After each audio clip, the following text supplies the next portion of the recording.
In the golden halls of Asgard, where the gods dined in splendor and the walls echoed with songs of glory, a child was born unlike any other. His name was Baldur, son of Odin, the Allfather, and Frigg, the wise and noble queen of the gods. From the moment he took his first breath, it was clear this was no ordinary god. Baldur shone with an inner radiance, as if the very essence of sunlight lived within him. His hair glowed like spun gold, and his eyes sparkled with the clarity of the northern skies. Wherever he walked, peace seemed to follow. Quarrels ceased, storms calmed, and hearts grew warm in his presence. Even the creatures of the forests and skies drew near, as if nature itself adored him. He was the embodiment of everything pure: beauty, kindness, light, and love, a being untouched by corruption or cruelty. His laughter was said to cure sorrow. His smile could bring calm to the fiercest warrior. Among all the gods, none were more beloved. The Aesir rejoiced in his presence.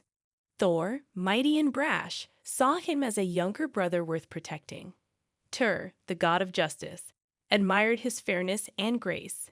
And Loki, the trickster, though ever jealous, could not deny Baldur's charm, at least not in the beginning. Baldur's brother Hodr was his twin, yet as different from him as night is from day.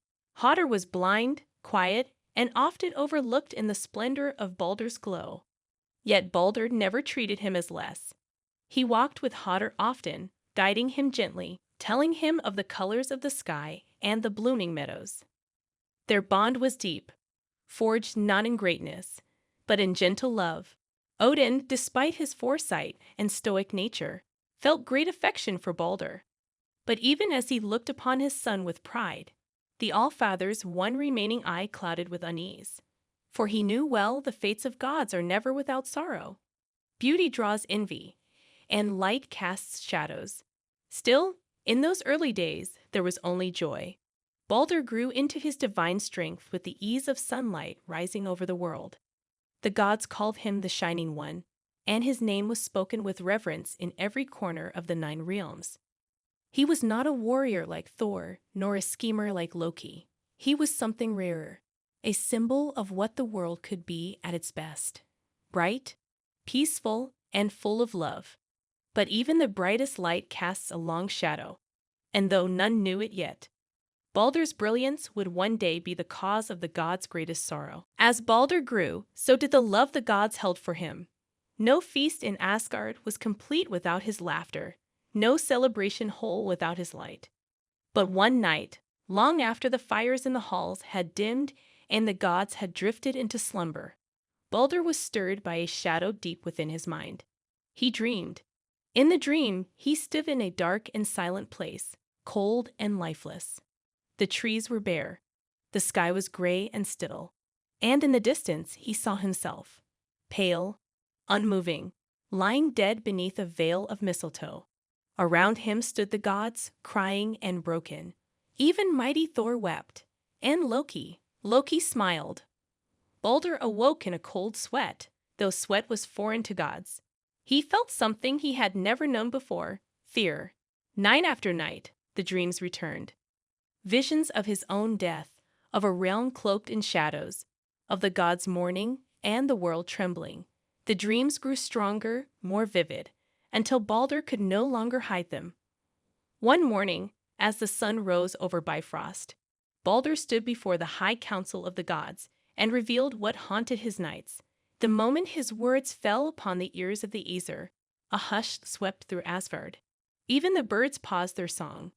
The gods, puzzled and afraid, turned to Odin.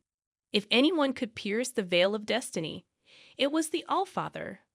Without delay, Odin donned his great cloak, mounted his steed Sleipnir, the 8-legged horse that could gallop between worlds, and rode across the boundaries of life and death. His journey was perilous. He passed through fog and flame, over the roots of Yggdrasil, until he reached the gates of Hell, the realm of the dead. There, in a forgotten grave, he summoned a long-dead vulva, a seeress buried with secrets older than time. The corpse stirred, her sockets glowing faintly. She spoke in riddles and moans, but Odin pressed her, demanding the truth of Baldur's fate. Why is the hall of hell swept and bright? Why is the feast prepared? Who do the dead await? The vulva, reluctant but bound by death's rules, whispered the truth. Baldur will die. The fairest of the gods will fall. And from his death, the doom of the gods shall begin. Odin's heart clenched. Ragnarok, the end of all things, would be set in motion by the death of the very son he loved most. He returned to Asgard, carrying the weight of prophecy like a stone in his soul. But he told no one. Not yet. The gods still had hope. And none more than Frigg, the goddess of motherhood, who would now make it her mission to change fate itself. But the seed had been planted, and in the golden halls of the gods, the first shadow had fallen. It began, not with thunder or omen, but in silence, the kind of silence that slips into dreams like a thief. Baldur, the shining god, had always known peace. His mind, like his soul, was unmarred by worry. Yet now something had changed.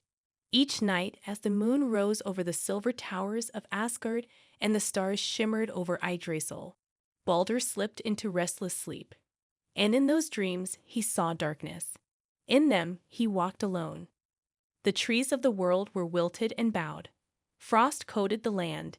He passed through meadows he once knew, now pale and dead, the flowers brittle as bone. He saw faces he loved. Odin, Frigg, Thor, even gentle Idun, and each of them looked at him not with joy, but with despair. And always, he ended at the same place, a cold field where his lifeless body lay, not slain in battle, not aged by time, but pierced by a small, delicate twig, one that should never have brought death to a god. When Baldur awoke, he remembered every detail. Gods do not forget easily, but this dream clung to him like a curse. He tried to brush it away, to laugh at his own unease. But the dream returned the next night, and the next, and each time it deepened, more vivid, more final. Eventually, he could no longer remain silent. In the great hall of Gladsheim, beneath the silver dome of the heavens, Baldur stood before the gods. His golden hair caught the morning light, but his voice trembled. As the gods gathered, murmuring, he spoke of the dreams, his death, the despair, the strange vision of a world without him. The Aesir were shaken, not because Baldur feared death, but because Baldur never feared anything. Frigg, his mother, ran to him and held his face in her hands. She whispered that it was nothing, a trick of the mind, that no harm would come to him while she still breathed. But even she, the goddess of foresight and fate, felt a cold knot forming in her heart. And Odin. Odin said nothing. He sat still in his great sea-filled Skjalf, overlooking all the 9 realms. He had seen too much in his life to dismiss such dreams. He knew that prophecy often arrived quietly, like frost creeping over a window. Without a word, he rose and left the hall. He mounted Sleipnir, his 8-legged horse, and rode toward the roots of the world. His path led him to the edge of Helheim, the land of the dead, ruled by Hel, the daughter of Loki, half beautiful and half decayed. There, in the bleak wastes, he found a grave, the resting place of a long-dead vulva, a seeress buried with power, with dark runes and whispered spells. Odin stirred her from death. The ground shook, the soil cracked, and from the earth the spirit of the vulva rose, her voice like the wind over tombstones. Odin disguised himself, as he often did, and asked questions in riddles. Whose fate is sealed? Why does Hel prepare her hall with gold and mead? For whom do the dead make room? The vulva paused, but the truth, once summoned, could not be buried. For Baldur, she said, the shining one, he will come to Hel, not by sword nor sickness, but by betrayal. His death shall be the first crack in the wall. Ragnarok will follow. Odin's heart, ancient and battle-worn, trembled. He begged for more, but the vulva laughed bitterly. You are not who you pretend to be, Odin. I know your eye, even in shadow. You cannot stop what is coming. With those words, she fell silent, returning to her grave. Odin rode back to Asgard, faster than the storm winds, but heavier than stone. He told no one of what he had heard, not yet. What could he say? That his son was doomed. That no power, no sword, no spell could undo the threads the Norns had already spun. But the signs were clear. Baldur's light was flickering. Fate had begun its march. And in the days that followed, Frigg would do something no god had ever dared before. She would try to bargain with the world itself. When Odin returned from his grim journey to the realm of the dead, his silence spoke more than words ever could. His broad shoulders, usually stiff with command, seemed burdened by the weight of what he had learned. Frigg, his wife and queen, met him at the gates of Asgard. She searched his single eye, hoping for some glimmer of hope. But instead, she saw it, the shadow of a fate neither of them could ignore. Her heart clenched. Baldur, her radiant son, was doomed. Yet Frigg would not accept that. Where Odin sought wisdom in ancient secrets and riddles, Frigg reached instead for love. She refused to stand idle while fate drew near. If destiny dared to threaten her son, then she would do what the gods could not. She would reshape the world itself to protect him. Without ceremony, without fanfare, Frigg departed from Asgard and began a journey unlike any ever taken by a goddess. She wandered far beyond the golden halls of the Aesir, far beyond the forests and fjords of Midgard, through realm after realm, speaking not with kings or warriors, but with the world itself. To the mountains, she whispered and received a vow. That stone would never crush Baldur. To the trees, she sang. Bark, branch, and leaf swore never to strike. To fire, she offered a prayer. Flame promised not to scorch. To iron, she spoke gently. Metal would never pierce. To beasts, she gave her blessing. Fang and claw would not tear. Even the winds hushed before her, even poison slithered away in respect. Every creature, every element, every danger of the 9 realms bowed before her grief and made a solemn promise. All but one. In the forests of Midgard, as she passed through a grove thick with shadow and mist, she saw it. A tiny, pale green shoot, clinging to the bark of an ash tree. Mistletoe. Fragile. Harmless. It hung like a child's breath, soft and innocent. Frigg looked at it for a moment, then moved on. What threat could that ever be, she murmured. When she returned to Asgard, the gods welcomed her as a savior. The sky seemed lighter. Her voice rang with power as she stood before the Aesir and declared, I have spoken to the world. Nothing shall harm Baldur now. Not stone, nor fire, nor steel, nor sickness, nor age. My son is safe. Relief swept across Asgard like spring after a bitter winter. And in time, fear turned to joy. In the weeks that followed, the gods began to test Frigg's miracle. They gathered in the fields near Gladsheim and called upon Baldur to stand in the center of a circle.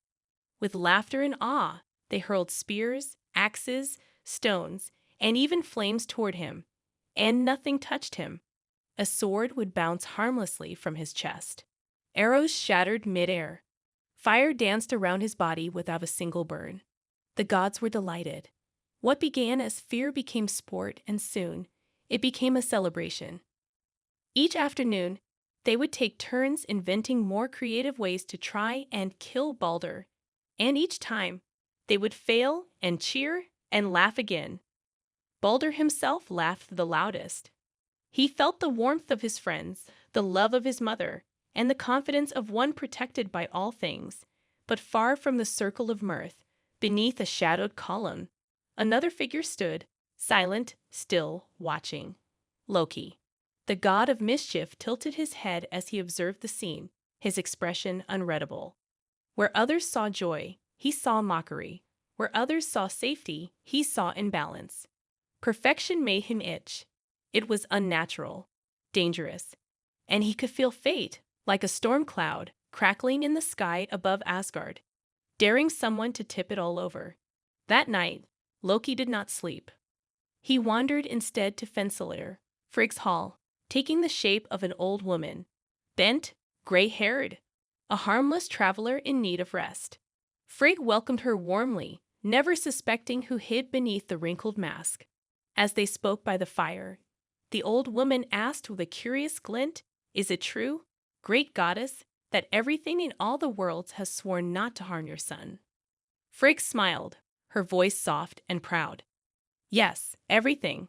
Fire, water, beast, blade, even disease. Nothing may touch him now. The old woman leaned closer. Nothing at all. Frigg chuckled gently. Well, everything but one. A small sprout of mistletoe. It was too young, too soft to pose any danger. I left it be. The old woman nodded slowly, her eyes glittering in the firelight. Ah, I see. Just mistletoe. The fire crackled. Frigg turned her gaze to the flames. And when she looked back, the old woman was gone. But far from Fensalir, in a grove bathed in moonlight, Loki plucked a sprig of mistletoe from a branch and smiled. The next morning in Asgard was bright and warm. The golden halls echoed with laughter once again as the gods prepared their favorite game, the one where Baldur stood tall and invincible while his friends tried to strike him down with all manner of weapon and trick. They brought blades forged in dwarven fire, boulders enchanted by rune, even the venom of snakes sealed in goblets of crystal. None of it worked. Everything fell or shattered harmlessly upon the beautiful god's skin. Baldur smiled, radiant as ever. His laughter was soft and kind, like sunlight through leaves. He was adored not just for his beauty, but for the peace he carried with him, like a god who had no place in war, only in dream. But that morning among the crowd, a new hand moved, Loki. He had not brought fire, nor iron, nor serpent. No, what he carried was far more dangerous, a secret. In his hand was a sliver of mistletoe, carved to a fine point, smooth and white as bone. It glinted in the sun like a forgotten truth. He approached a figure sitting apart from the others. Hodder, Baldur's twin brother. Blind from birth, Hodder did not join in the games. He sat quietly, listening to the sounds of laughter, his face calm and still. He loved Baldur deeply, perhaps more than any of them, for though he could not see his brother's beauty, he knew the warmth of his spirit like the sun on his skin. Loki knelt beside him with a gentle voice. Why do you not join the fun, Hodder? The blind god turned his head. Because I cannot see, and I have no weapon. Loki smiled. Let me help you. Let me guide your hand. Here, I have something small, something harmless. A little joke between brothers. He placed the mistletoe dart in Hodder's hand and helped him rise. Together, they walked to the edge of the circle. The other gods cheered, laughing to see Hodder take part at last. Baldur saw his brother approach. He opened his arms. Come, Hodder, he said warmly. You too. And so, with Loki's hand wrapped around his, Hodder raised the dart. He aimed not with eyes, but with trust. He threw. Silence fell. The mistletoe flew, silent and sharp. Untouched by oath, unbound by Frigg's plea. It struck Baldur in the chest, and he fell. No divine cry, no blaze of fury. Just the sound of something precious breaking. Baldur crumpled to the earth like a flower cut at the stem. His skin, once kissed by every protection, paled. His lips, once full of joy, faded to stillness the gods did not move. None could believe what they saw. Frigg let out a cry that cracked the sky.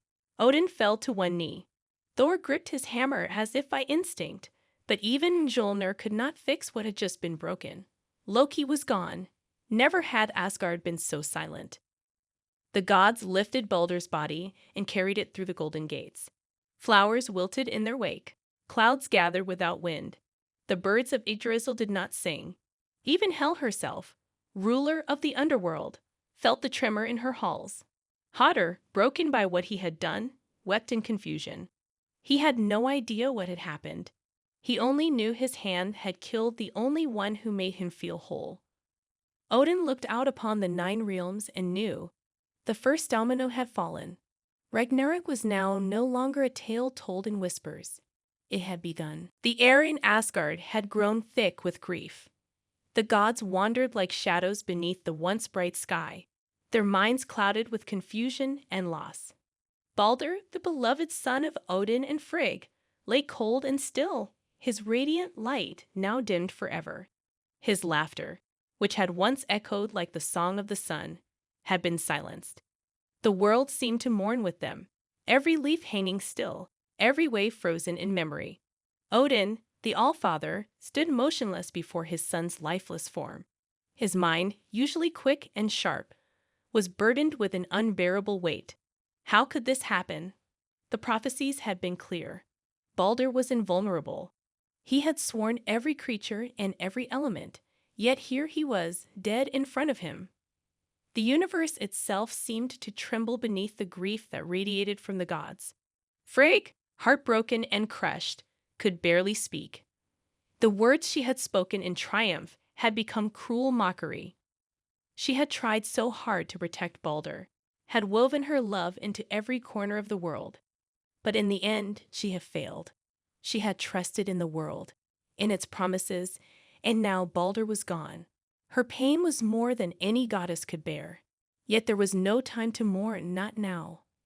The shadow of fate loomed larger than ever, and the gods knew that without Baldur, the end of days, Ragnarok, was all but certain. They needed to do something. But what? It was Odin who, despite his despair, stood and made the decision. He would go to Hel. Hel, the goddess of the underworld and ruler of the realm where all things dead wandered, held the power to decide the fate of souls. If anyone could bring Baldur back, it was she. Odin would go himself, seeking her mercy, begging for his son's life to be returned. Without delay, Odin set out on his journey, leaving Asgard behind. The path to Hel was long and treacherous, winding through realms where shadows stretched endlessly and the air grew heavy with despair. The gods watched him leave, their hope now resting on the shoulders of their king. Odin journeyed alone, his steed Sleipnir galloping through the darkened skies, his heart filled with sorrow. He crossed the bridge to the realm of the dead, where the cold winds of Niflheim greeted him with an eerie chill. It was a place where light rarely touched, where the souls of the departed wandered in silence. There in the gloom sat Hel, her face a mask of death, her form both terrible and alluring, a reflection of the fate she commanded. Odin approached her, his heart heavy with grief and fear. Hel, sitting upon her throne, regarded him with a quiet, knowing gaze. The silence between them spoke volumes. "I come to you as a father," Odin said, his voice a quiet plea. "My son, Baldur, has been taken from us. The world mourns, and I beg of you, Hel, return him to us. Let him come back to the light." Hel's cold eyes met Odin's, and for a long moment there was no answer. She spoke slowly, her voice like the rustling of dead leaves. "Why should I return him?" she asked. "He is mine now, as all souls eventually are. Why would I undo what has been set in motion?" Odin, desperate, fell to his knees before her. "Because his death has not only brought grief to us, it has set the world on the path to its destruction. His return would change that. It would delay the end." Hel considered this, her gaze thoughtful. The weight of her decision hung in the air like a storm cloud. She was not easily swayed, and she knew that this request was not a simple one. But Odin was the Allfather, and even she could sense the vastness of the loss that had rippled through the realms. A kingdom had fallen silent. A prophecy had been fulfilled too early. Finally, Hel spoke again.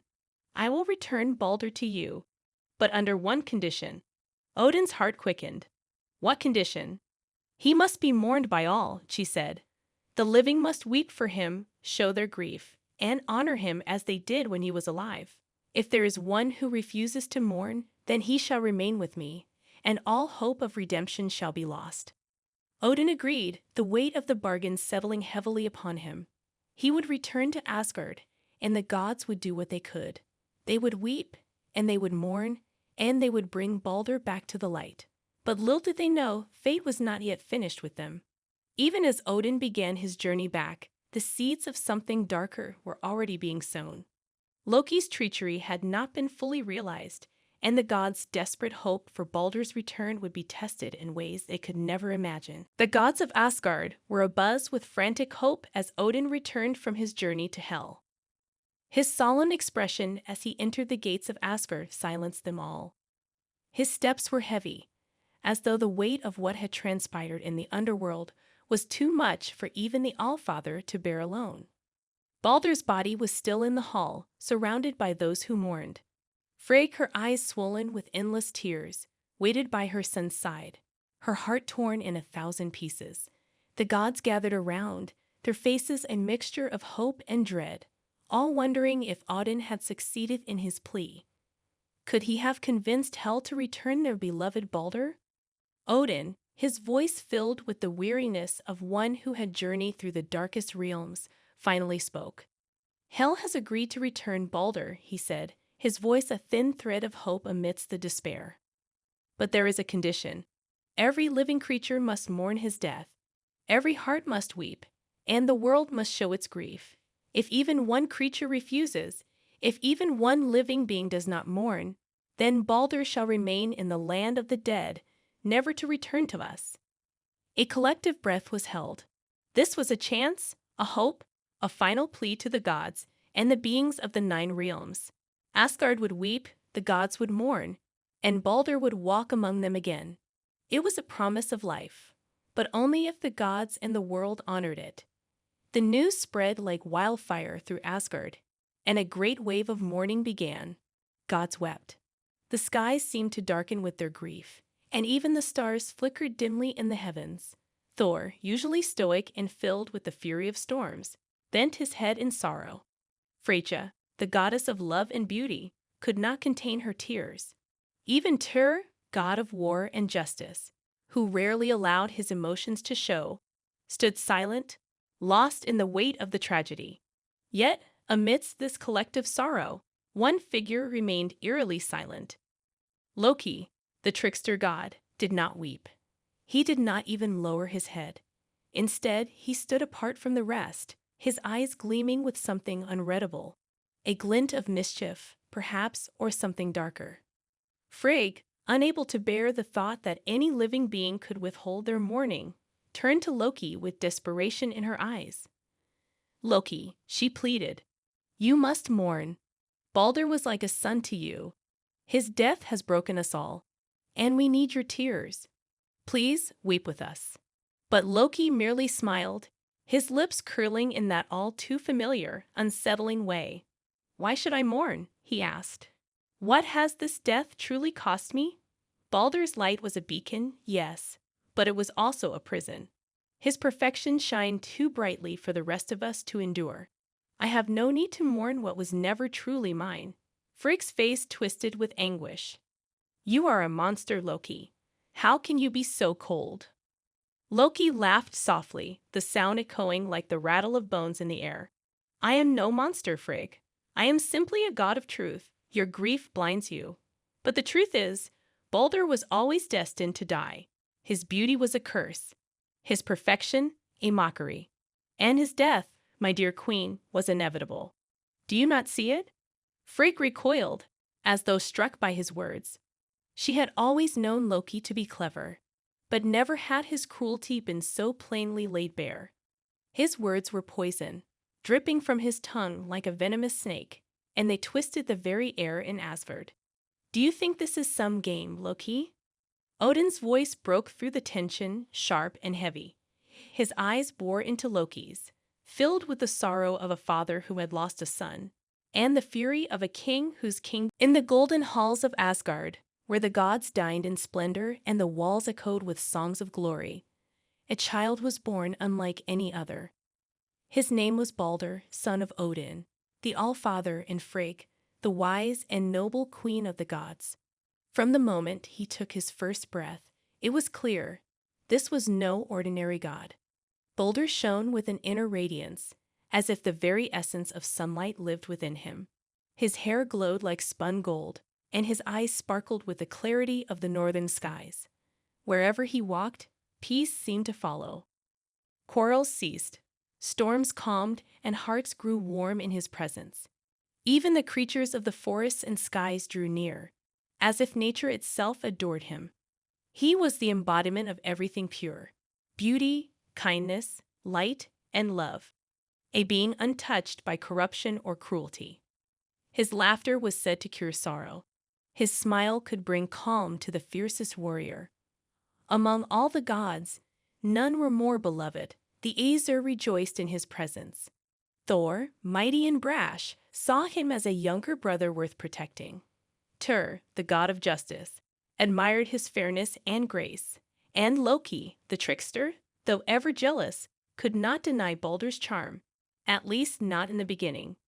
Baldur's brother Hodr was his twin, yet as different from him as night is from day. Hodr was blind, quiet, and often overlooked in the splendor of Baldur's glow. Yet Baldur never treated him as less. He walked with Hodr often, guiding him gently, telling him of the colors of the sky and the blooming meadows. Their bond was deep, forged not in greatness, but in gentle love. Odin, despite his foresight and stoic nature, felt great affection for Baldur. But even as he looked upon his son with pride, the Allfather's one remaining eye clouded with unease. For he knew well the fates of gods are never without sorrow. Beauty draws envy, and light casts shadows. Still, in those early days, there was only joy. Baldur grew into his divine strength with the ease of sunlight rising over the world. The gods called him the Shining One, and his name was spoken with reverence in every corner of the 9 realms.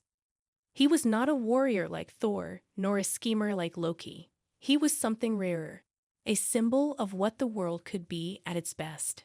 Bright, peaceful, and full of love. But even the brightest light casts a long shadow, and though none knew it yet, Baldur's brilliance would one day be the cause of the gods' greatest sorrow. As Baldur grew, so did the love the gods held for him. No feast in Asgard was complete without his laughter, no celebration whole without his light. But one night, long after the fires in the halls had dimmed and the gods had drifted into slumber, Baldur was stirred by a shadow deep within his mind. He dreamed. In the dream, he stood in a dark and silent place, cold and lifeless. The trees were bare, the sky was gray and still, and in the distance he saw himself, pale, unmoving, lying dead beneath a veil of mistletoe. Around him stood the gods, crying and broken. Even mighty Thor wept, and Loki smiled. Baldur awoke in a cold sweat, though sweat was foreign to gods. He felt something he had never known before, fear. Night after night, the dreams returned. Visions of his own death, of a realm cloaked in shadows, of the gods mourning and the world trembling. The dreams grew stronger, more vivid, until Baldur could no longer hide them. One morning, as the sun rose over Bifrost, Baldur stood before the high council of the gods and revealed what haunted his nights. The moment his words fell upon the ears of the Aesir, a hush swept through Asgard. Even the birds paused their song. The gods, puzzled and afraid, turned to Odin. If anyone could pierce the veil of destiny, it was the Allfather,